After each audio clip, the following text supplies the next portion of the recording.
Voilà, deuxième présentation. On va rentrer encore un peu plus dans le vif du sujet, mais d'un aspect cette fois-ci vraiment technique et opératif.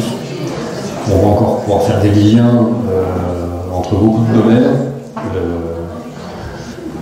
entre la géométrie sacrée, le nombre d'or, les jets qui sont ces piliers, cet outil thérapeutique initiatique d'origine égyptienne. Et l'architecture, le tout dédié évidemment alors à la qualité de vie, mais dans un sens très large, hein, encore une fois,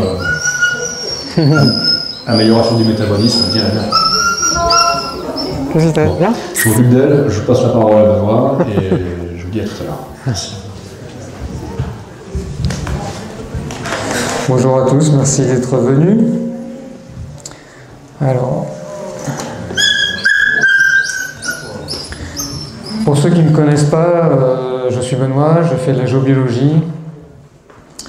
Je suis très intéressé par tout ce qui est géométrie sacrée, et notamment les nombres, parce qu'on se rend compte que les nombres sont derrière tout, en fait.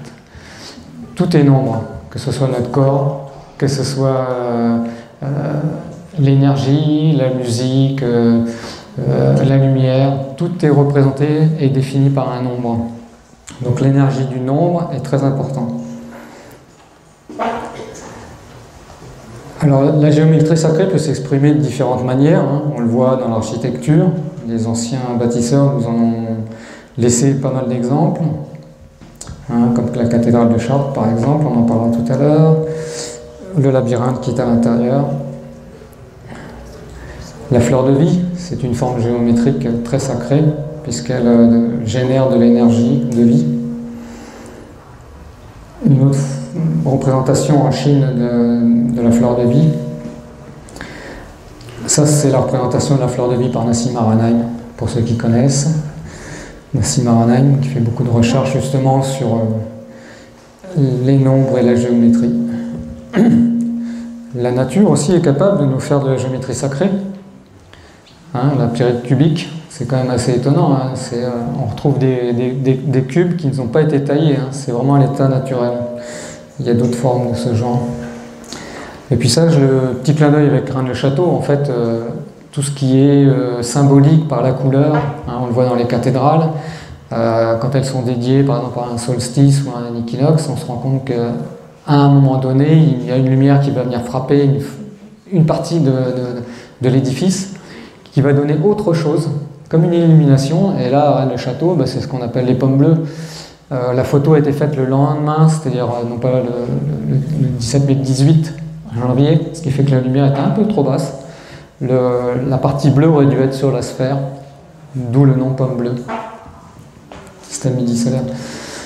On le retrouve dans l'ADN, ça c'est une super géométrie sacrée. Elle est très évolutive en plus. On le retrouve au niveau de l'atome. Hein, là c'est un atome de carbone. En fait, en le regardant de près, c'est un tétraèdre. C'est un des 5 solides de Platon dont on va parler plus tard. Les fleurs, c'est magique, la géométrie qu'on peut retrouver à l'intérieur. Les solides de Platon, c'est aussi une géométrie sacrée, puisque c'est l'incarnation du grand créateur. Le djed, une autre forme qui est aussi l'incarnation du grand créateur, d'une autre manière.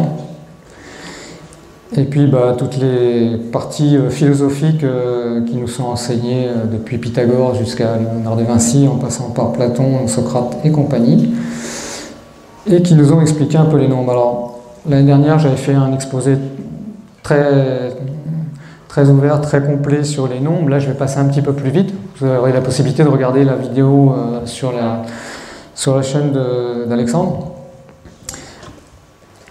En fait, les premiers nombres, tous les nombres sont liés au premier chiffre de 0 à 9.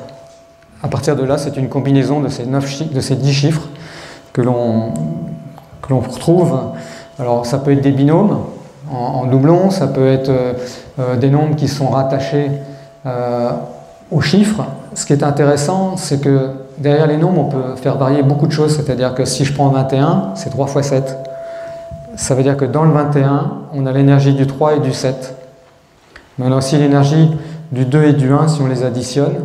On peut faire plein d'expériences, on peut faire parler le nombre de différentes manières.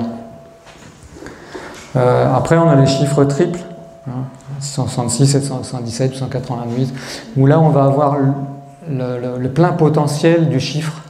Par exemple, le 777, c'est vraiment le plein potentiel du chiffre 7. Et puis, les nombres un peu particuliers, irrationnels, tels que le nombre d'or et phi, c'est 1, 618. Mais derrière, quoi qu'il arrive dans la matière, c'est toujours un nombre qui pilote. On peut le comprendre très facilement. Si je faisais 10 cm de plus, l'énergie de mon corps serait complètement différente. Il y aurait une dynamique différente. Si je pesais 10 kg de plus, ce serait pareil. Et on le voit en regardant les gens, mais c'est la dimension d'une table, c'est la dimension d'une maison, c'est comment elle va être agencée, quel rapport de dimension il va y avoir, qui fait qu'à l'œil, on va avoir une préférence vers une forme ou une autre, vers une couleur ou une autre. Mais c'est toujours derrière, par expérience, le nombre qui va parler.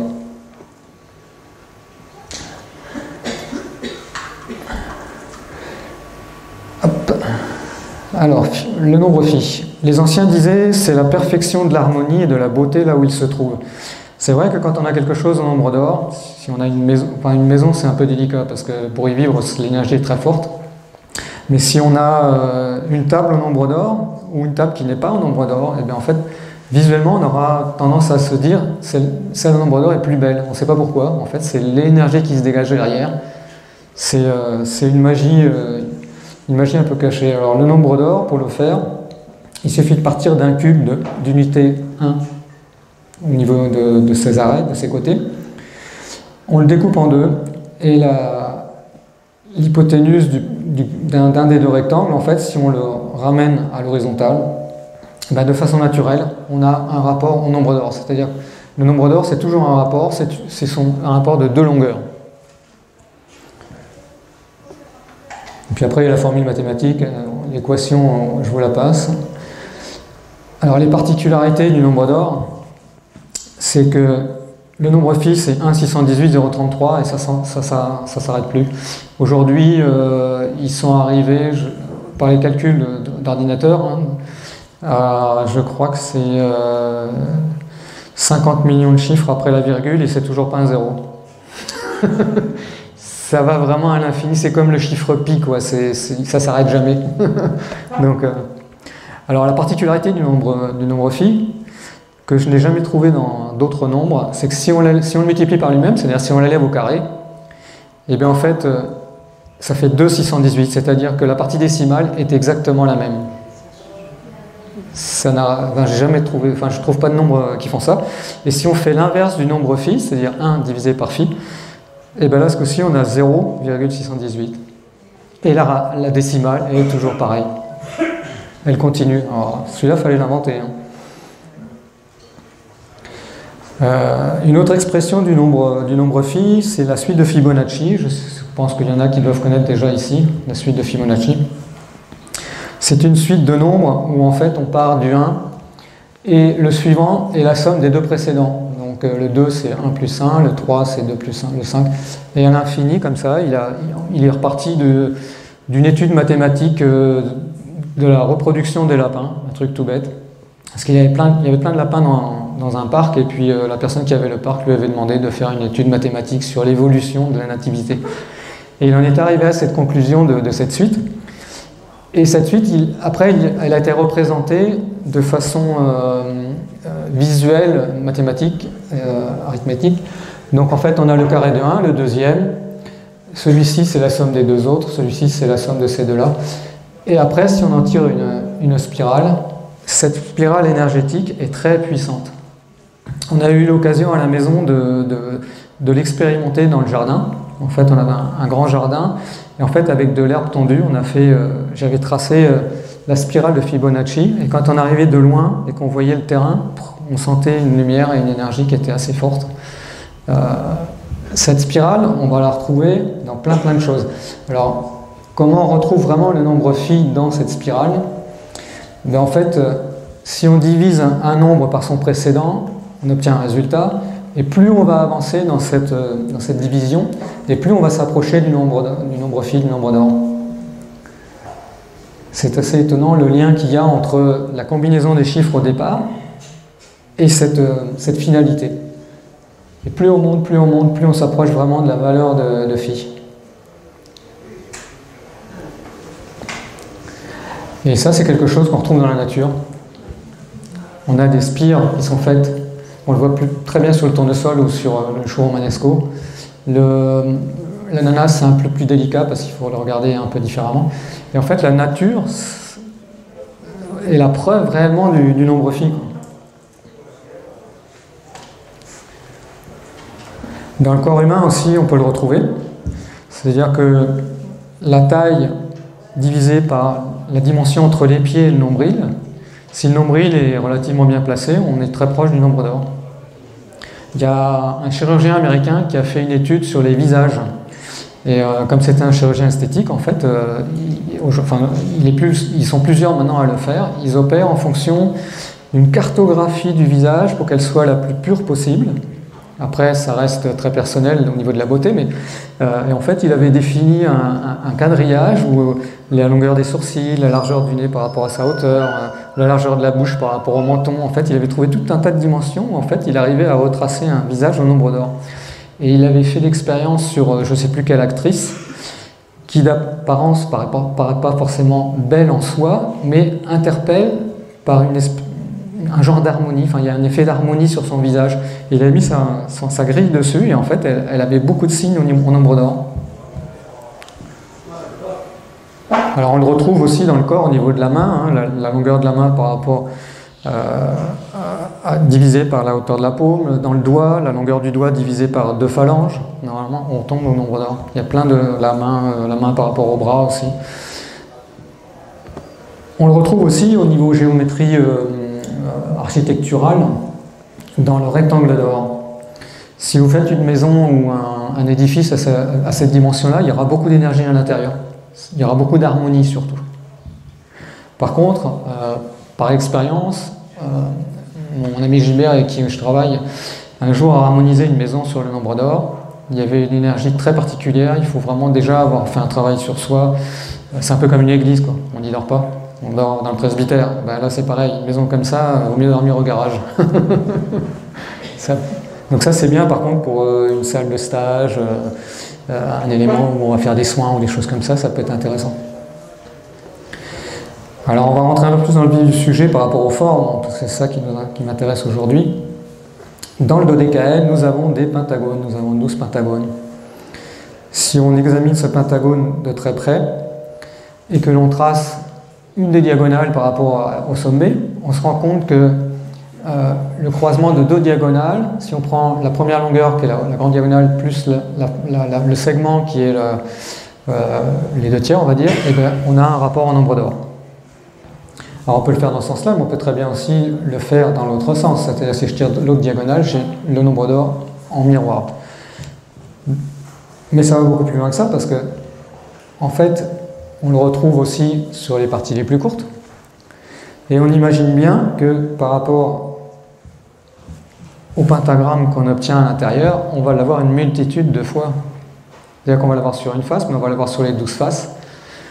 On va l'avoir dans d'autres domaines, parce qu'en fait, à l'intérieur, on a un triangle d'or au niveau des rapports. On va avoir un triangle d'argent si on le calcule différemment par rapport à la pointe opposée. Et dans le pentagramme, bah c'est pareil. On va retrouver le triangle d'or, le triangle d'argent, une multitude de fois. Ça veut dire qu'au final, le triangle d'argent, en fait, c'est quand on a... Voilà. Quand on a le plus grand côté divisé par le plus petit côté d'un triangle, si on obtient, c'est autour de 130 degrés au niveau de la pointe. Et 60-60, ouais, voilà. À une époque, il y a certains bâtisseurs qui faisaient les toits sur cet angle-là. Les couvertures étaient faites à cet angle-là. Donc moi j'ai dénombré 720 fois le nombre d'or dans le dodécaèdre.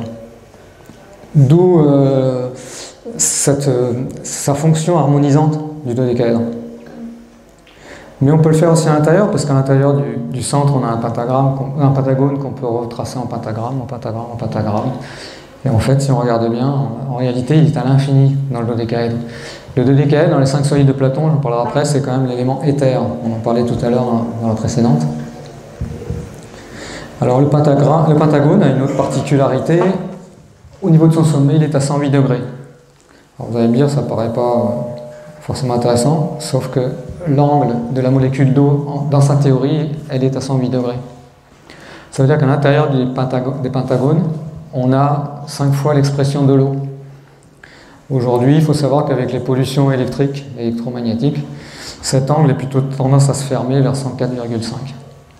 On ne sait pas jusqu'où ça peut aller, à quel moment l'eau peut éventuellement s'éteindre ou se fermer totalement. Parce que la molécule d'eau est respirante.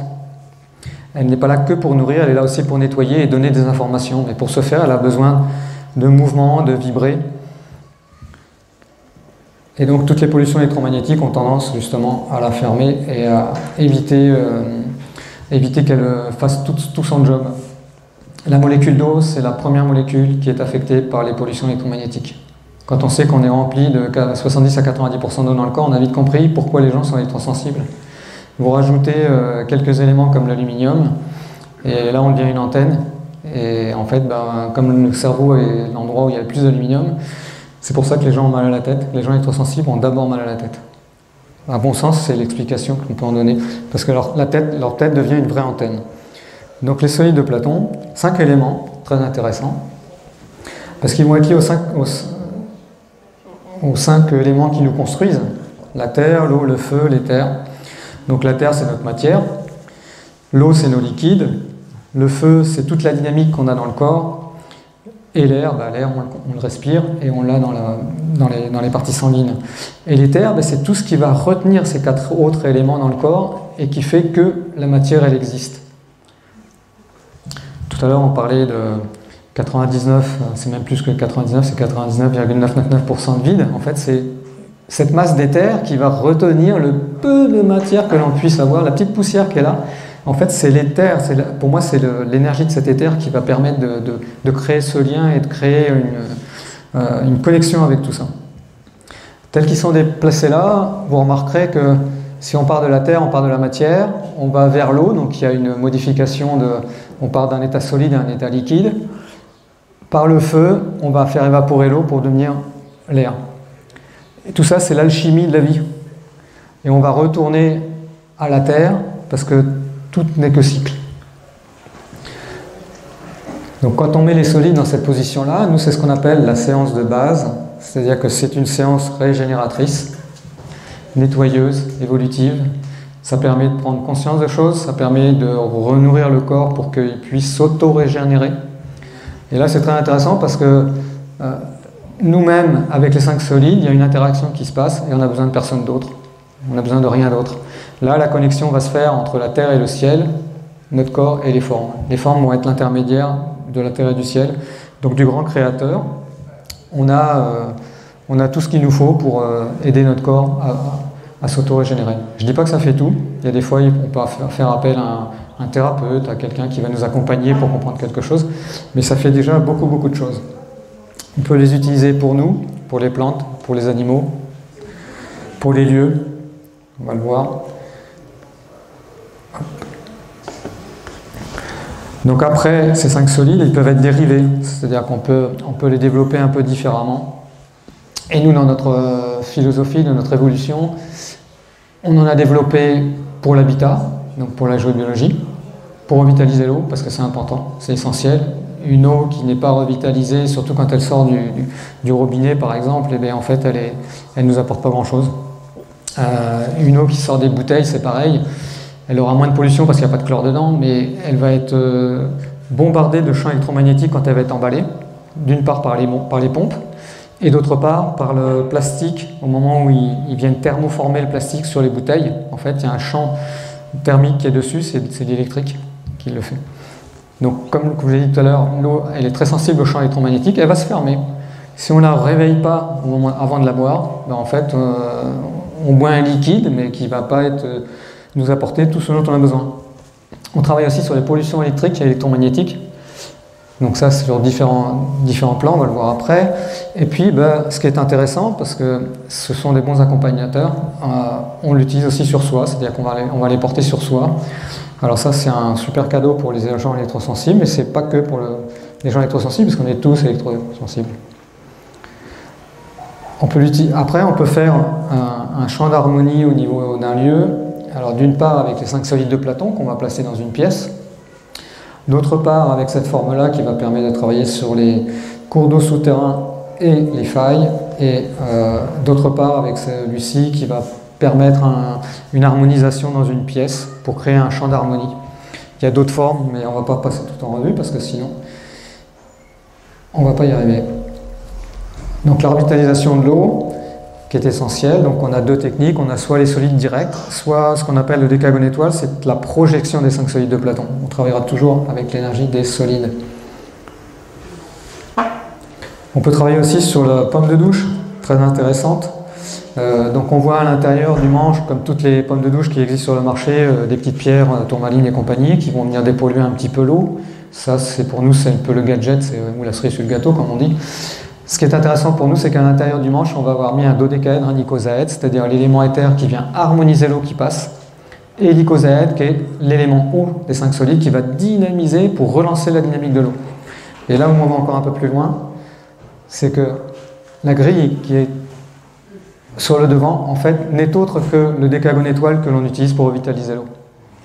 C'est-à-dire que là, on l'a redessiné avec 432 trous, qui est une fréquence de musique qui est la fréquence de guérison, de façon à ce que quand l'eau va passer, en fait, elle va être redynamisée, harmonisée pour notre bien-être. Le gros avantage aussi qu'on a remarqué à l'utiliser, c'est que cette eau va être très douce sur la peau, et en même temps, si on prend conscience quand on se nettoie, de donner à la terre et de demander à la terre de transmuter, en fait, là, avec la forme et l'énergie qu'il va y avoir dans l'eau, même si on n'en a pas conscience, cette information va aller jusque dans les eaux d'égout et va amener une dynamique harmonisante, même sur les eaux des autres, en fait.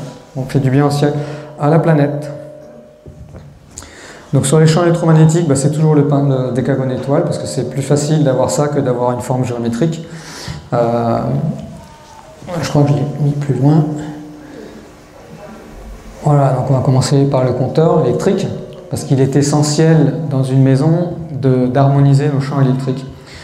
Hartmann, qui était un médecin allemand d'entre-deux-guerres, avait remarqué juste avant la Deuxième Guerre mondiale que les gens qui venaient le voir avaient il avait dans ses patients plusieurs personnes qui habitaient au même endroit. Et en fait, ces personnes-là avaient les mêmes pathologies. Donc il s'est dit, c'est quand même étonnant, qu'est-ce qui se passe? Donc il est allé avec son bâton de pèlerin dans l'immeuble en question, et il s'est rendu compte que l'immeuble était fait de la même façon sur tous les étages, et les gens dormaient au même endroit. Donc il s'est dit, à cet endroit-là, il doit y avoir quelque chose. Donc il a développé une antenne de recherche, qu'on appelle le lobe antenne, et il a analysé ce qui se passait dans le sol autour de lui, il a cherché, il a fini par trouver un maillage qu'on appelle le réseau Hartmann, de son nom. Comme par hasard, son nom commence par un H, et nous on a remarqué que ce réseau est un réseau hydrogène. C'est un réseau qui va permettre au corps de gérer différentes choses dans le corps, dans son métabolisme. Et donc, les gens qui dormaient, qui avaient des pathologies, c'était tous ceux qui étaient sur un nœud Hartmann. Donc c'est pour ça qu'il y a une école de géobiologie qui va vous dire il faut absolument déplacer le lit, il faut absolument... ce nœud-là est pathogène. Certes, il est pathogène, ils ont raison, mais ils oublient une chose, c'est que la pathologie, elle vient du courant électrique qu'on a mis dans les maisons. Pourquoi Hartmann a découvert ça entre deux guerres? Parce que c'est la période où il y a eu l'électrification dans les maisons. Donc ça, il n'en a pas pris forcément conscience. Nous, c'est ce qu'on a la chance de pouvoir voir aujourd'hui et d'expérimenter. Donc à partir du moment où on va dépolluer le champ électromagnétique, on va créer une harmonie au niveau du champ de réseau Hartmann. Et là, on n'a plus de problème de savoir où on dort. Parce qu'au niveau de ce nœud, effectivement, les réseaux vont se condenser. Et c'est là que l'énergie va être la plus forte. Parce que quand on fait la sieste dehors au pied d'un arbre, on ne regarde pas s'il y a un réseau Hartmann et tout va bien, quoi. Donc là, avec les formes que nous, qu'on en a développées, qu'on met sur les compteurs, il va y avoir aussi une expansion de conscience. C'est-à-dire que ça va beaucoup plus loin. C'est-à-dire qu'en le mettant sur le compteur, on va envoyer et greffer une information d'harmonie et de lumière partout dans la maison, partout où il y a des fils électriques qui passent en fait. Après, on peut le faire aussi sur tous les appareils qui ont un post-processeur ou un système électrique, ça c'est clair. Que ce soit les téléphones, les ordinateurs, les box. Alors, la problématique, c'est surtout aujourd'hui tout ce qui est ondes hertziennes, Wi-Fi et Bluetooth. Alors, Bluetooth, c'est pas trop puissant, ça va, mais le Wi-Fi, parce que très souvent, ce sont des ondes qui se promènent, qui se diffusent à hauteur de tête. Donc, ça veut dire que le cerveau, il en prend pour son grade, comme on dit, il s'échauffe un petit peu, quoi.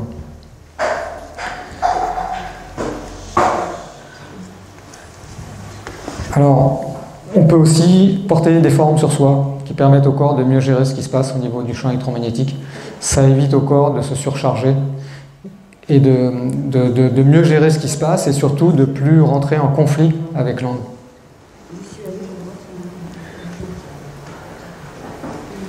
Alors, dans l'énergie des... Alors après, vous pourrez venir sur le stand, on pourra approfondir un petit peu plus tout ce qui touche les solides de Platon. Une autre forme avec laquelle on travaille beaucoup, parce que c'est deux formes très intéressantes, c'est le jet et le dodécone. Le jet, c'est le lien entre la terre et le ciel. Un lien qu'on a un peu perdu, puisqu'en fait, par notre éducation, on a tendance à rentrer un peu dans l'énergie de la tête et du cerveau. On nous fige un petit peu en hauteur, mais on perd nos racines, on perd nos pieds, alors qu'en fait, c'est essentiel. L'arbre, il a d'abord ses racines, avant de monter au ciel, pour chercher l'énergie ou la lumière. Et bien nous, c'est pareil. Avec le jet, c'est ce qui se passe. C'est aussi dans la... Alors là, je l'ai décrit un peu plus. Alors ça nous fait nous recentrer au niveau du cœur et ça nous recentre notre champ d'énergie par rapport à la colonne vertébrale, qui est notre pile électrique, hein, faut pas l'oublier. Et c'est quoi le lien avec les Templiers ? C'est la bonne question. C'est que on va y venir après parce que pour moi, il est nécessaire pour comprendre tout ce qui a été construit au niveau de l'architecture, de comprendre comment fonctionne l'énergie et dans les formes. Ouais. Oui, voilà, c'est l'idée que les cathédrales et l'architecture ogivale que les Templiers ont largement développé et contribué à répandre reposent sur ces principes-là. Donc effectivement, l'objet de cette présentation, c'est d'expliquer comment fonctionnent les principes géométriques de base et biologiques et biophysiques qui expliquent après l'impact sur le corps, sur le métabolisme de l'architecture et des monuments gothiques ou ogivaux. Vous voyez ? Donc le lien, il est là. C'est qu'effectivement, tout ce qui est architecture gothique, ogivale, repose sur ces principes-là, la géométrie des solides de Platon, reliés aux 5 éléments, d'accord ? Et leur effet sur le corps humain des individus qui sont introduits dans ces monuments-là, qui activent tous ces principes-là, vous voyez ? Donc pour l'instant, je suis d'accord avec vous, c'est pas très net, mais enfin, le lien repose là, vous voyez ? Il faut garder simplement en mémoire que l'architecture gothique que les Templiers ont déployée repose sur ces principes-là. Et ça nous fait comprendre aussi que c'est d'origine aussi égyptienne, voilà, essentiellement. C'est même beaucoup plus ancien que l'Égypte, mais ça c'est autre chose. Les preuves les traces qu'on retrouve aujourd'hui sont en Égypte au niveau du jet. C'est une forme qui est liée aussi à nos 8 chakras, c'est-à-dire les 7 physiques et le chakra qui fait le lien avec le cosmique. Donc là, je vous passe effectivement les différentes définitions en fonction des tailles, puisque chaque taille en fait est liée à un nombre. Et c'est les nombres qui vont piloter l'énergie en complément de son énergie propre, qui est la connexion tertielle. Et le dodécone, c'est un complément, c'est un dodécaèdre qui va amener une harmonie et qui va en même temps nous reconnecter à 12 plans différents de l'univers pour nous ramener les informations dont on a besoin. Je pense que les Templiers avaient compris beaucoup de choses au niveau de ces énergies. Il y avait beaucoup de connaissances, mais je ne sais pas, Alexandre, par rapport à différentes lectures que tu as pu avoir, mais moi, j'ai pas retrouvé beaucoup de liens directs écrits entre les cathédrales, les temples et les Templiers eux-mêmes. J'ai retrouvé quelques-uns, mais Mais c'est-à-dire que l'architecture et la géométrie relevaient du compagnonnage. Et des confréries et des ordres compagnoniques et des guildes et des confréries de bâtisseurs qui n'ont pas été créés par les Templiers. Ça ne remonte pas aux Templiers, ça remonte bien avant les Templiers. Et a priori, la filière...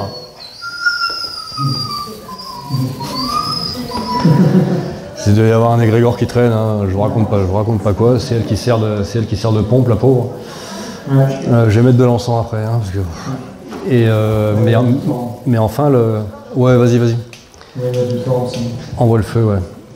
Et c'est l'origine, pour le coup, mais ça c'est un gros sujet pour le coup qui remonte bien avant les Templiers, les origines de l'architecture et de la géométrie appliquées aux monuments.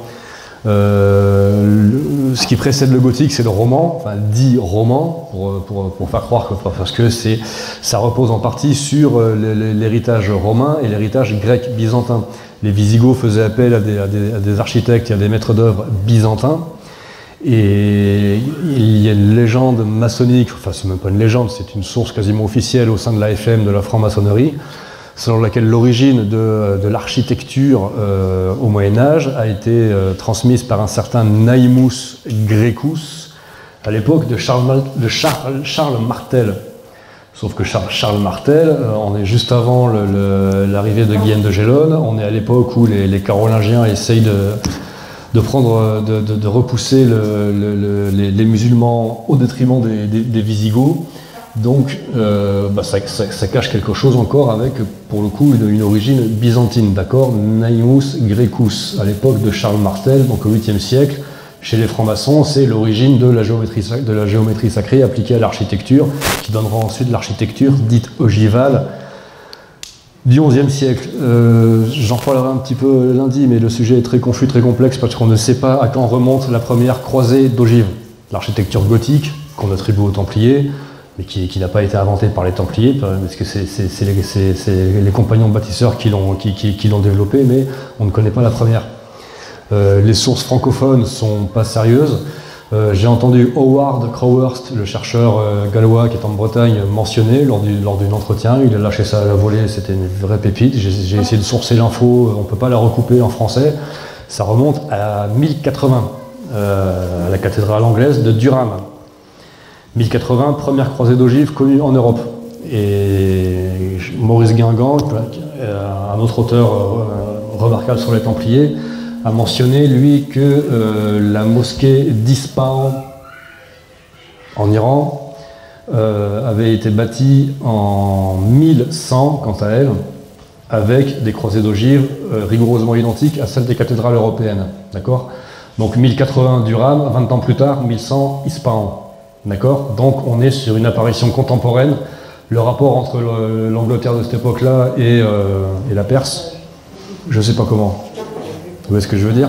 Donc on a affaire à une espèce de génération spontanée, si j'ose dire, où la même prouesse architectonique apparaît sans qu'on puisse sourcer l'origine, le parcours, la trace des mecs qui ont fait ça. Donc tout ça pour vous dire que les Templiers, ils arrivent à un moment où le truc est déjà en place, mais ce qu'ils vont faire par contre, c'est le développer. Ils vont lâcher des ronds, l'argent qui vient des mines d'argent d'Amérique, qui passe par La Rochelle, et ils vont développer ça selon un projet pour le coup astronomique, qui consiste à implanter des cathédrales à des endroits qui vont reproduire au sol des constellations. Constellation de la Vierge en Normandie, il y en a une aussi dans les Corbières du côté de Sournières, il y en a un peu partout, dans le Verdon, dans le Var, ainsi de suite, en Espagne, Saint-Jacques-de-Compostelle, c'est du délire, enfin la Catalogne, mais tout ça est encore en friche, si vous voulez. Là, je donne des éléments à la volée que j'ai commencé à trouver, mais enfin, ce qu'on peut dire, c'est que les compagnons, ils étaient là pour transmettre, les bâtisseurs pour transmettre cette connaissance qui vient de Pythagore, hein, parce que ça, ils vous le disent pas les francs-macs, hein, mais tout vient de Pythagore, 6e siècle avant Jésus-Christ, la géométrie, d'accord, géométrie sacrée, appliquée au métabolisme, comme le fait Benoît avec son matériel. Hein, ça c'est pythagoricien en fait. Hein. Et ce qui vous présente et ce qui met en œuvre, ce qui déploie, cette géobio-là, c'est une mise à jour contemporaine de ce que faisaient les pythagoriciens dans leur communauté à l'époque, d'accord. Mais ces gens-là, les bâtisseurs, ça passe par les bénédictins, Benoît de Nursie, 5e siècle en Italie. Voilà, les Visigoths, puis il y a un greffon celtique aussi qu'on ne peut pas tracer parce qu'il n'y a pas de trace écrite, mais ça vous l'avez dans Henri Vincenot, Les Étoiles de Compostelle, qui montre bien que c'est un héritage druidique aussi qui a été transmis, mais là aussi à l'oral, on ne peut pas le tracer à l'écrit, on n'a pas de trace, on n'a pas de source, on peut le déduire simplement. Bernard de Clairvaux, Étienne Harding, les moines anglais, l'ordre de Saint-Colomban, qui ont recyclé le druidisme irlandais sous un décor chrétien catholique chez les cisterciens. Et les cisterciens qui sont à l'origine de la vitrine officielle des Templiers. Donc on peut arriver comme ça à faire les liens qui font comprendre que, bon ben voilà, c'est passé par là. Mais ce ne sont que des déductions a posteriori, vous voyez ce que je veux dire. Voilà, tout ça pour vous dire que génération spontanée. 1100 en Iran, 1080 de RAM, ça vous le trouvez nulle part en français. Il a fallu que ce soit Crowhurst qui nous le balance sur internet. Tout le monde s'en fout, personne ne le sait. Officiellement, c'est Chartres en 1100, 1134, 1130. Alors que non, il y avait déjà avant les Iraniens et encore un tout petit peu avant une cathédrale anglaise. Donc voilà, on navigue un peu dans le flou parce que le sujet est ultra pointu. Les francs-macs et la mafia au pouvoir considèrent que c'est sa chasse gardée, que ça leur appartient, parce que la géométrie ouvre des clés pour le coup de connaissance de soi, d'expansion de conscience, clairement, qu'expriment les solides de Platon, entre autres. Puisque ce sont des connaissances, ce n'est pas un savoir, ce sont des connaissances opératives, d'accord, qui se mettent en œuvre et qui entraînent des effets métaboliques, psychiques, subtils et ainsi de suite. C'est bon. Donc voilà, j'espère avoir répondu à votre question, mais bon, n'hésitez pas. Alors je vais avancer un peu plus vite dans ce cas-là.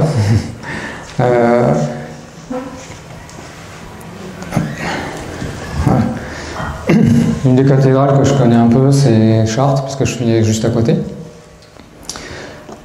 On a, à ma connaissance en tout cas, il n'y a pas de lien, de création directe, comme disait Alexandre, par les francs-maçons. Mais il y a des bâtisseurs qui sont là, qui existaient avant et après les francs-maçons, les Templiers, pardon. Donc à Chartres, il y a différents éléments, mais on le retrouve dans beaucoup de cathédrales, beaucoup d'églises. Il y a des points communs un peu partout. On sait que ça a été construit sur des anciens cultes, des anciens sites déjà dédiés énergétiquement, que ce soit pour la spiritualité ou la guérison. Les lieux comme les églises ou les cathédrales sont d'abord des lieux d'évolution, mais sont aussi des lieux de guérison. Parce que quand on allait à l'église, on allait se mettre dans un niveau vibratoire qui était différent. Alors, si on regarde depuis l'entrée, il y a des choses qui sont toujours présentes. Il y a un carré de Vénus, soit il est sur une porte, soit il est sur une autre porte. Donc c'est un quadrillage de 9 cases, 3 par 3. Et si on se met à l'intérieur, qu'on se met dans le cœur et qu'on prononce la bonne parole ou qu'on fait la bonne demande, l'énergie du lieu va se réveiller. Ça, c'est partout. À l'intérieur, il peut y avoir beaucoup de choses. Tout est construit par les nombres et la géométrie. Chaque forme est choisie. Les piliers et les murs sont choisis, surtout les piliers, sont choisis ils sont taillés et installés en fonction de leur... comment on appelle ça leur potentiel électrique. Et tout est inversé pour créer des générateurs à l'intérieur, générateurs d'énergie. C'est-à-dire que si une pierre a un plus et un moins, la fois d'après, ce sera moins plus, plus moins, moins plus moins, moins plus. On recrée des piles énergétiques à l'intérieur de la cathédrale. Sur Chartres notamment, tout à fait à l'entrée, alors sur toutes les églises et les cathédrales, vous avez un cours d'eau souterrain qui va passer. Pourquoi il est là? Tout simplement parce que quand le pèlerin rentre à l'intérieur de l'édifice, il est nettoyé par le cours d'eau souterrain. Ça fait comme un lavage énergétique, ça lui permet d'être beaucoup plus pur et beaucoup plus libre pour récupérer l'énergie qu'il va trouver à l'intérieur. La chose particulière qu'il y a à Chartres, c'est à l'intérieur, il y a vraiment une pierre de décharge. C'est-à-dire que si on se met dessus, il suffit d'attendre 1 minute, et en fait, sans même s'en rendre compte, on a une décharge qui est faite à la terre. Au niveau de la croisée du transept avec la nef, on a un point d'énergie. Alors déjà, symboliquement, pour beaucoup, ça représente la croix du Christ. à la croisée, on a un champ d'énergie qui va descendre. Soit le prêtre se mettait là, soit il se mettait au niveau du cœur. Il y a toujours deux endroits où il y a un ou deux endroits où il y a une descente d'énergie cosmique. Si le prêtre est formé, il va se mettre en connexion par le cœur et il va automatiquement retransmettre ce champ d'énergie aux gens qui sont là.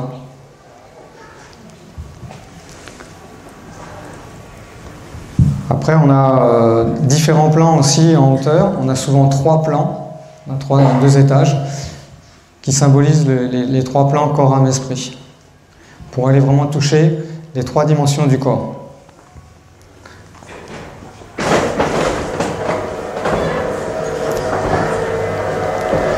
Le labyrinthe, c'est un outil d'évolution personnelle. Quand on est dans un labyrinthe, on est comme dans une coupole en Orient. C'est-à-dire que le fait de se promener dans un sens, puis après dans un autre, en fait, ça va permettre de calmer le mental et surtout de se saouler entre guillemets, mais de changer de dimension. C'est-à-dire qu'au niveau vibratoire, notre esprit se réveille et ça permet de se connecter à autre chose. C'est une énergie qu'on retrouve dans les coupoles et les bâtisseurs en Occident l'ont utilisée pour vraiment permettre à la personne d'évoluer, d'aller chercher vraiment au fond de son temple propre l'évolution et l'énergie cosmique, l'énergie du Créateur. Donc là, vraiment typiquement lié aux Templiers, ça c'est clair, c'est l'église du Temple à Paris, sur lequel ils ont fait des fouilles il n'y a pas très longtemps apparemment. Tu connais pas? En plein centre de Paris, il y a un village templier dans lequel il y avait l'église du temple. Il y a d'autres éléments, il y avait bien sûr une commanderie, il y avait tout ce qu'il fallait. C'était la ville dans la ville. Et il y a eu une grande halle de marché de fête par-dessus. C'est-à-dire qu'en fait tout a pratiquement disparu. Et comme ils ont réhabilité, alors je ne sais pas à quelle date ça a été fait, mais apparemment c'est très récent. Comme ils ont voulu réhabiliter cette halle, avant de le faire, il y a des géologues qui ont dit on va aller regarder vraiment dans la terre si on retrouve des traces des Templiers. Ils ont trouvé des traces parce qu'ils ont trouvé des sépultures. Par contre, tout ce qui est temple, église, tout ça, apparemment ça a été vraiment démoli, mais j'ai pas regardé jusqu'au bout, tout ce qu'ils ont trouvé. Alors, la géométrie des Templiers, par contre, au niveau des églises, c'est une coupole. Ils sont repartis des coupoles de l'Orient. Toutes les églises ou presque ont une partie plutôt cylindrique ou octogonale, parce qu'ils sont énormément basés sur le chiffre 8, le chiffre de l'air, mais pas que, parce que vous allez voir pourquoi. Parce que là, on le voit, je ne sais pas si vous le voyez tel que c'est là, mais on a l'étoile de David à l'intérieur de la partie de la coupole. C'est-à-dire que si je l'agrandis et que je vous la montre, ici on a l'étoile de David, qui n'est autre que le sceau de Salomon. Quand on sait qu'ils sont passés quand même dans le temple de Salomon, on peut comprendre qu'effectivement, ils se soient laissés adombrer par cette étoile. Cette forme-là, c'est l'étoile tétraédrique. C'est 2 tétraèdres inversés qui donnent la bipolarité, le masculin-féminin, le blanc-noir, tout ce qui est bipolarité, pour l'équilibrer. C'est aussi dans la symbolique, dans les formes géométriques, c'est la Merkaba. La Merkaba n'est autre que le véhicule des maîtres de lumière, sur un autre plan. Donc là, voilà, ça c'est vraiment une expression templière que j'ai pu trouver. Dans le reste, ça reste de l'architecture, on va dire, j'allais dire traditionnelle, mais de l'architecture évoluée par les nombres, par la géométrie. On peut en parler pendant des heures, c'est peut-être pas forcément le but. Alors, la chose particulière aussi, c'est l'orientation du bâtiment. Alors là aussi, ce qui a été amené aussi, surtout par cette époque, c'est tout ce qui est en ogive. Pourquoi les ogives? Parce qu'en fait, les bâtisseurs, peut-être par l'intermédiaire des Templiers qui ont découvert ça certainement en Orient, les Orients étaient très en avance en mathématiques sur les Occidentaux, et les ogives permettent de monter en hauteur. S'il n'y avait pas ces ogives, en fait, on n'était pas capable de fabriquer des cathédrales aussi hautes, de plus de 40 mètres de haut, c'était impossible. Au niveau mécanique pur, le bâtiment ne pouvait pas supporter cette hauteur. Avec les ogives au niveau du plafond, ça amène une autre dimension d'élévation. Ça amène aussi une résonance à l'intérieur du lieu qui est tout à fait étonnante au niveau de la musique, par exemple. Donc il y a beaucoup toujours par les nombres, il y a des bâtiments qui ont été faits où en fait, en fonction de la largeur de la cathédrale, ils plaçaient des niveaux, des planchers ou des demi-voûtes à différentes hauteurs en fonction de la longueur et de la hauteur. Ça créait une hypoténuse qui tombait en résonance avec une fréquence de la musique. Quand il y avait dans ces lieux-là des concerts de musique, et bien en fait la résonance elle est parfaite. Elle met en exergue vraiment les sons. Alors la particularité du temple de Salomon aussi, ça je ne l'ai pas creusé totalement, mais il y a une particularité qui moi m'intéresse beaucoup en géobiologie, c'est le fait qu'il est placé nord, sud, est, ouest. Et ça, il y a pas mal de cathédrales qui sont placées comme ça, pas toutes, Chartres notamment n'est pas placée comme ça. Chartres est à 45 degrés, pourquoi? Allons savoir. Ils avaient dû mettre une énergie différente à l'intérieur. Et là, le temple de Salomon est ainsi. Pourquoi? Alors, il nous est dit que c'est pour faire rentrer la lumière de l'Est au maximum dans le bâtiment. Nous, on sait qu'en géobiologie, en énergétique et en géométrie sacrée, l'énergie rentre par les faces d'une forme. Il y a une condensation qui se crée à l'intérieur de la géométrie et l'énergie est rediffusée par les angles. Dans toutes les formes géométriques, l'énergie circule comme ça. Ce qui veut dire que là, il a le plein potentiel des points cardinaux de la Terre, en sachant qu'il a aussi nadir zénith, c'est-à-dire terre ciel, qui est dans l'intérieur. Après, en fonction de ce qu'on va mettre à l'intérieur, la géométrie qu'on va donner, cette énergie elle va se diffuser d'une façon ou d'une autre. Mais en tous les cas, là, ils ont un champ d'énergie qui est vraiment à son maximum.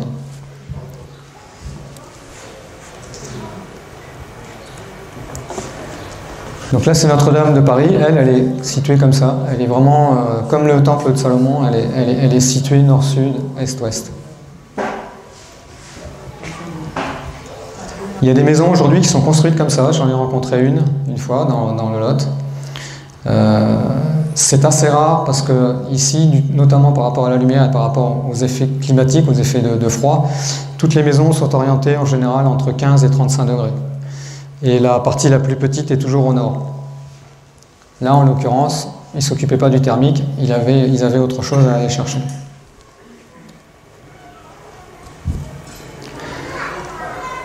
Voilà.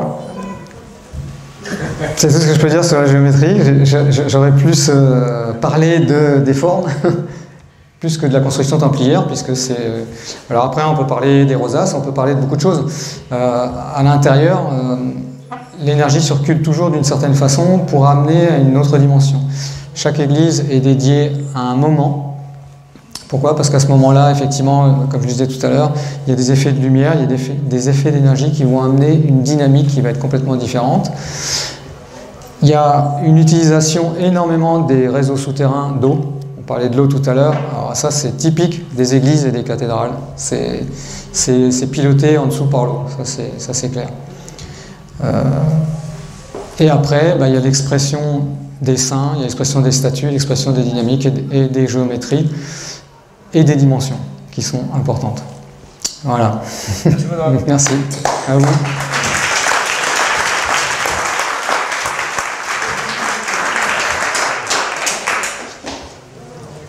Avez-vous des questions? Les fonds baptismaux se mettent à l'entrée aussi. Pardon? Les fonds baptismaux se mettent à l'entrée. Les fonds baptismaux se mettent à l'entrée. Oui. Et on en revient avec Asmodée, sa copine. Oui, toujours. Et avec l'eau. Avec l'eau, oui. De l'eau. Ouais. Et puis les piliers, puisque dans la culture templière franc-maçonne, il y a toujours deux piliers à l'entrée, qui sont deux énergies, deux polarités, qui sont à l'entrée aussi. Hein. Alors les deux piliers du temple, Yakin et Boaz. Yakin, il établit, il fonde. C'est l'extraversion, et qu'on attribue aussi à la rigueur. Et l'autre colonne, c'est Boaz, qui plutôt, elle, c'est l'introspection, l'introversion, et qui veut dire en lui la force. Et par contre, c'est la miséricorde.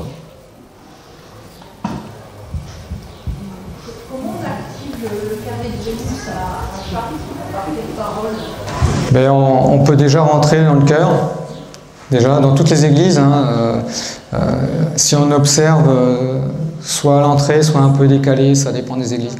À partir du moment où on se met dans le chœur et qu'on appelle la lumière, qu'on se présente au lieu et qu'on lui demande de nous accueillir, déjà, il y aura une élévation d'énergie qui peut arriver. Elle est en milieu, en plein milieu. Alors, quand on rentre à l'intérieur de Chartres, c'est une pierre qui est plus grande que les autres. On ne peut pas la rater, quoi. Quand on le sait, on ne peut pas la rater. Parce que quand on rentre à Chartres, il y a différentes entrées. Et donc elle est au milieu de la cathédrale. Non, elle est juste à l'entrée des portes. Quand vous entrez à Chartres par la grande place, il y a deux portes, bien sûr. Donc vous les passez, c'est juste derrière, à 1,50 m à peu près des portes. Il y a une pierre qui est plus grosse, juste entre les deux portes. Prochaine fois, je regarde. Et le carré de Vénus, donc on trouve facilement. Il est devant la grille. Avant de rentrer, il y a une première grille avant de rentrer dans les portes. Et là, il est sur la grille de gauche. Voilà. Il y a des pierres au sol. Alors, c'est pas toujours évident à trouver. Des fois, il n'y a rien qui le matérialise. À Chartres, il y a des pierres qui le matérialisent quand on sait les regarder. Ouais. Et moi, je vois un lien entre la croix templière et la disposition des seuils de Platon nord, sud, est, ouest. Oui, tout à fait. Oui. La verticalité. Oui. Bah, de toute façon, à partir du moment où on a une croix, ça veut dire qu'on est lié au réseau orthogonal de la Terre. Hein, l'énergie nord-sud, est-ouest, elle est très importante. Et nadir-zénith, il ne faut pas l'oublier, parce qu'on est dans 3 dimensions, on a besoin de 3 axes. Notre corps a besoin de 3 axes. Si on n'a pas ces 3 axes-là, en fait, on capte rien. Si on est en 2D, on n'est pas dans ce monde-là, on est dans un autre monde. C'est ça, pour moi, la croix templière, en fait, elle a cet axe nord-sud, est-ouest, et puis il y a l'axe au bas. Spirituel, caché, ouais. en fait. Oui, qui est plus subtil, ouais. Tout à fait. Ouais. C'est pour ça que je fais une petite parenthèse justement par rapport aux aimants. L'aimant n'a que 2 polarités. Si on les utilise pour dégager quelque chose, c'est très utile, pourquoi pas, mais c'est pas fait pour vivre. Notre corps, il est perdu. Parce que l'aimant, il n'est pas relié à la Terre, il est relié à lui-même. Donc ça veut dire que si on le tourne de 90 degrés, le nord est tourné de 90 degrés, le corps ne sait plus où il est, quoi.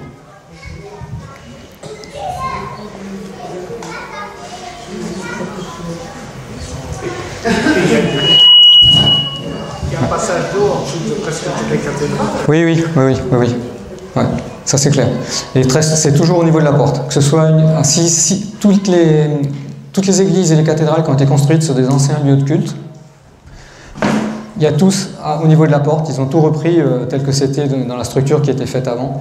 Et il y a un cours d'eau, ou un cours d'énergie, mais souvent c'est de l'eau, qui permet de nettoyer la personne qui va rentrer pour qu'elle soit le plus pure possible, pour ne pas aller polluer l'intérieur.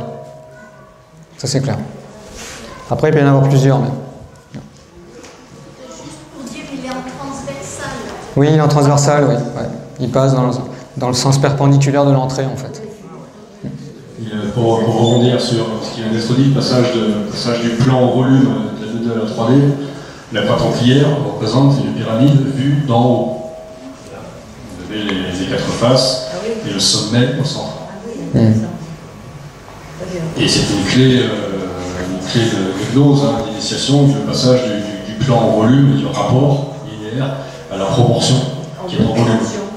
Donc c'est exactement ce que recèle en potentiel le motif même de le symbole des Templiers.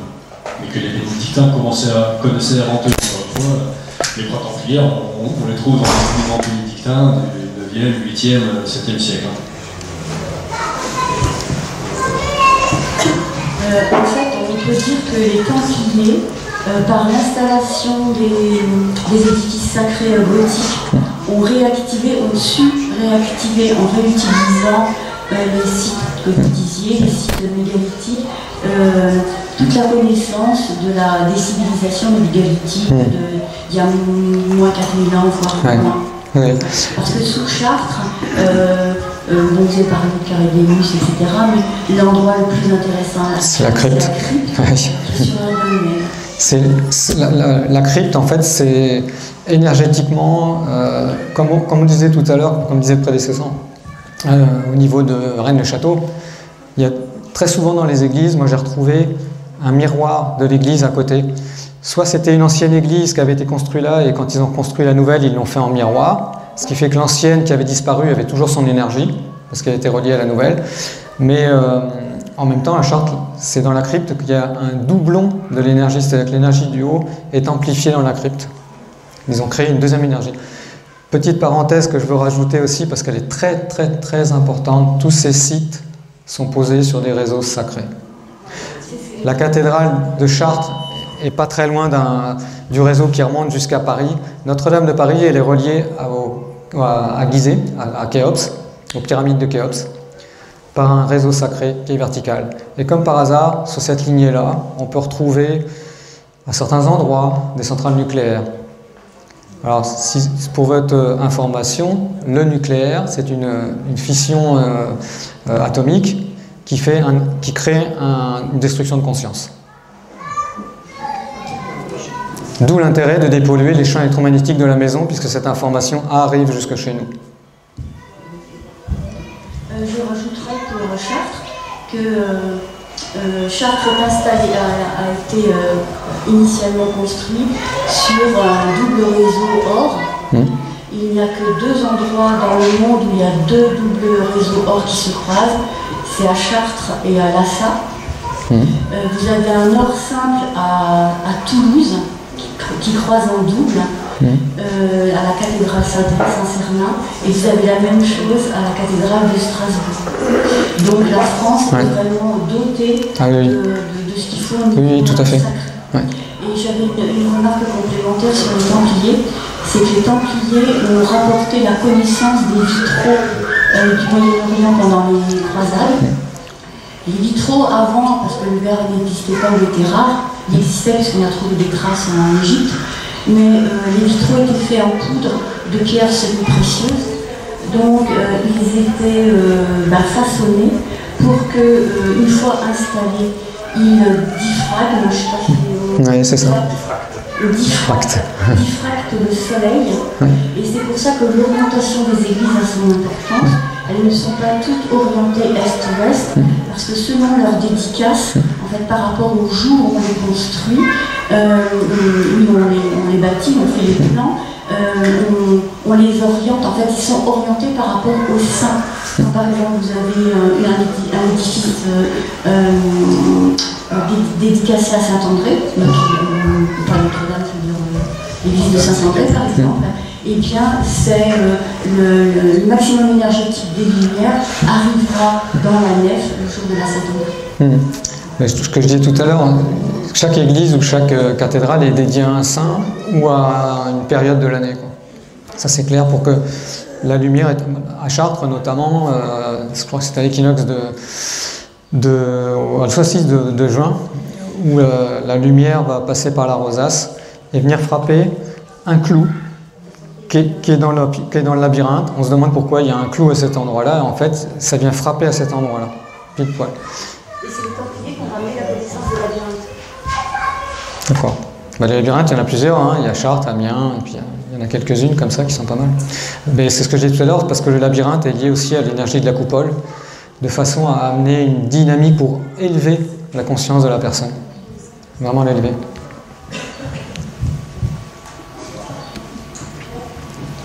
Après, ce qui est intéressant, c'est qu'à l'époque, les prêtres ou les évêques avaient certainement beaucoup plus de connaissances qu'aujourd'hui, ou alors on leur permettait de faire des choses qu'ils n'ont peut-être plus le droit de faire aujourd'hui, pour réveiller justement ces lieux-là et permettre aux gens qui venaient de se nourrir de cette énergie. L'autre élément que vous pouvez regarder, c'est dans la plupart des églises aujourd'hui, les autels ont été reculés. Pourquoi? Parce qu'ils sont plus sous le point cosmique de descente. Encore une fois, on nous coupe de tout. Je voudrais rajouter un dernier, si je peux. Oui, vous pouvez. À partir de Vatican II, je crois que c'était en 1962, la liturgie a été inversée. Et donc l'officiant qui devait recevoir l'énergie cosmique en faisant justement son rituel, il avait aussi ses habits sacerdotaux qui étaient brodés de fils d'or. Et via justement toute cette, comme une petite machinerie de recyclage d'énergie, il faisait l'office en tournant le dos aux fidèles, ce qui n'existe plus. Oui, tout à fait. Ouais. On le voit ici, hein, dans l'église de Bugarach. En fait, si on regarde bien, le point de descente d'énergie, il est tout à fait dans le fond. On le voit au niveau de l'ogive. Et l'autel est juste derrière. Ça veut dire que au moment où le prêtre faisait son sermon, il était obligé d'être de dos par rapport aux fidèles. Il ne pouvait pas être dans l'autre sens.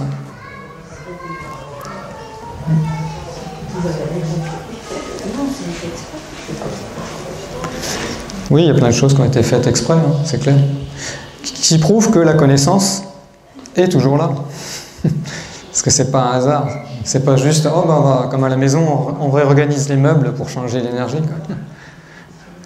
Et après, les rosaces, hein, tout ce qui est rosace aujourd'hui et vitraux, c'est l'utilisation des nombres par la couleur hein, et de la lumière. C'est très très important. On le voit justement à Chartres parce que les deux rosaces sont en opposé. Une est très claire et l'autre est plus foncée. En fait, suivant l'angle dans lequel on le regarde, on va plus aller vers nos ténèbres ou vers notre lumière. Mais les deux sont importants. Il est important d'aller voir au fond de soi ce qu'il y a à la cave avant de monter au grenier, parce que les deux côtés font partie de nous. Donc il faut regarder les deux. On a un Christ et un diable. En même temps, on a tout en nous. Mais si on regarde qu'une face, on s'oublie pour moitié, quoi.